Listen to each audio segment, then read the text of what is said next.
What's up, guys? Welcome back to another video. So I was thinking about how we as men get into relationships, and it dawned on me that most of us seem to have one criteria, one quality that we all know as guys.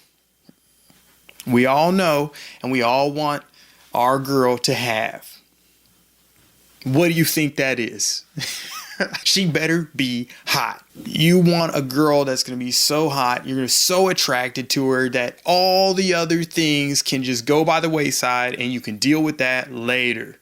You can deal with her family issues later. You can deal with whether or not she's actually a good person later. You can think about whether or not she actually tells the truth later. You can deal with her ex-boyfriends later. But for now, you're about to enjoy the fact that she is hot. I really want to tell you that there's more to it than that, at least if you're not in high school anymore. If you're in high school and that's all you care about, fine. You're a young person. You can get away with that. As you get older, I would hope that you start to build upon that criteria and add a few more things. Because let me tell you something. Maybe you don't believe this, but you have value.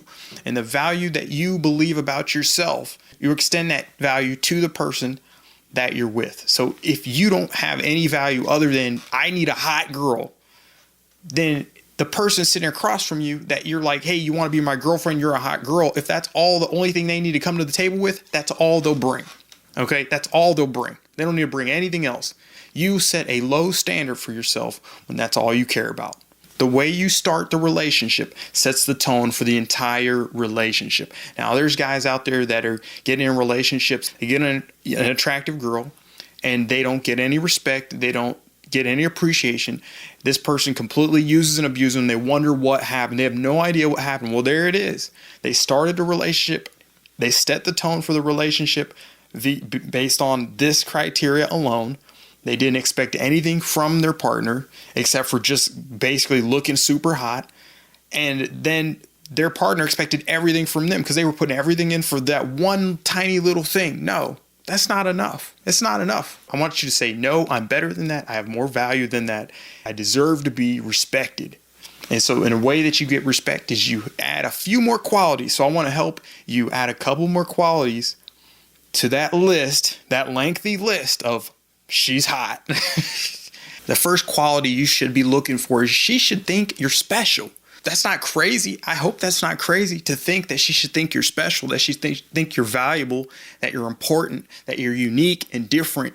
Now, she should verbally be telling you these things. She should at some point during the dating phase, before you actually ask her out and say, I want you to be my girlfriend, I don't want you dating other people, or whatever conversation you end up having with her, she should actually be telling you these things. If she doesn't go and tell you these things, you could at least listen and hear that she's talking about you to her friends, her mom, her whoever, people at work.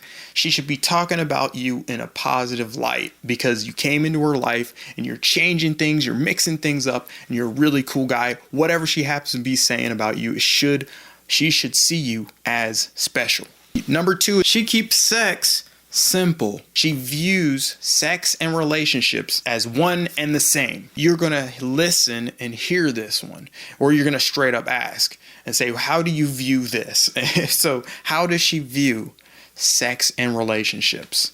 Does she view sex as something you just have and it has no emotion whatsoever? Does she view sex as something that's shared with somebody once you're in a relationship? If you're going to be with a girl where you're going to be vulnerable, take risks, put your resources, time and money, resources out there, and you're going to make her your girlfriend, you need to at least make sure that this person takes sex seriously. Does she have a history of being in relationships and committed relationships where she's like, yep, 100% committed to that person? That's great. That's a good sign. Or is she in a place where she's like, nope, I view sex this way, I won't change. That's not for you. It might not be for you. Number 3, she loses gracefully. How does she lose? That's a good question. You can't just ask it, how do you lose? But this is more something you watch.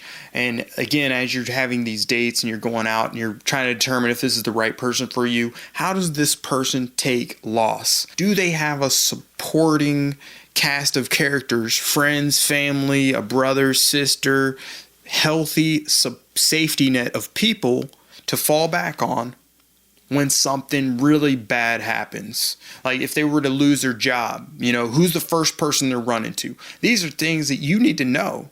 You should know who the person they confide in is, because obviously it's not going to be you, not right off the bat. Eventually you'd want to be this person, so you want to be the person that they confide in and bring their vulnerable situations to and look to for support and help, and someone to fall into when they're feeling like they can't take it anymore and the whole world's crashing down, like some strength, they need that. And you want to be that person, but for now, since that's not you, you have to wonder, who is it? Because it better not be her ex Brad, that's not good. That's not going to be a good sign for you, because you want to be able to easily transition into that role, because that is what makes most sense. When you say, this is my girlfriend, you're taking some responsibility for that person and for some of their emotional baggage, some of their emotional burdens. You want to take some of that on. All right. And you can't do that if Brad is over there holding the luggage. So, you ain't trying to fight Brad for the rights to be that person who she comes to, but you do want to be able to step into that role easily. Let's move on to number 4. This is my last one. She likes being a girlfriend. Plain and simple. She likes the role of being a girlfriend. She likes being in relationships. And again, you can find this stuff out by just going on a couple simple dates. They don't have to be these like interrogations where you learn everything about them and you got the spotlight on them and you're just asking them 1,000 questions. That's not romantic. It's not sexy. Nobody wants to go through that anyways. But you can still, in a few dates, determine if this person is someone who even wants to be in a relationship, let alone wants to be in a relationship with you. You could find these things out. You just have to open your eyes. It has to be a little bit more open than just, is she hot? You have to look at it more than, is she hot? And you'll be able to see. Dating should be fun and exciting. You should enjoy going on dates, meeting girls, taking them out, learning about who they are, and sharing who you are. It should be a whole fun experience. It shouldn't be this burden where in the back of your head, you're like, I gotta go through this checklist of all these things. Is this the right person for me? No, it shouldn't be like this. It should be just smooth sailing the whole way until you realize that she has checked those boxes and that you have at least some semblance of structure when it comes to selecting a person, at least more structure and more criteria than she's hot. I want you to start thinking about the relationships that you start, how you start them, and think about the criteria that you want to select somebody before you make them your girlfriend. I think you got this. What do you think? What makes a good girlfriend? Share your thoughts in the comment section. Share this video with a friend. Great minds, they think alike. I wonder if your friend would put the same thing that you put in the comment section. Like the video if you liked it, of course. And if you're new to the community, if you're new to this channel, consider subscribing. And as always, thanks for watching, and I'll see you in the next video.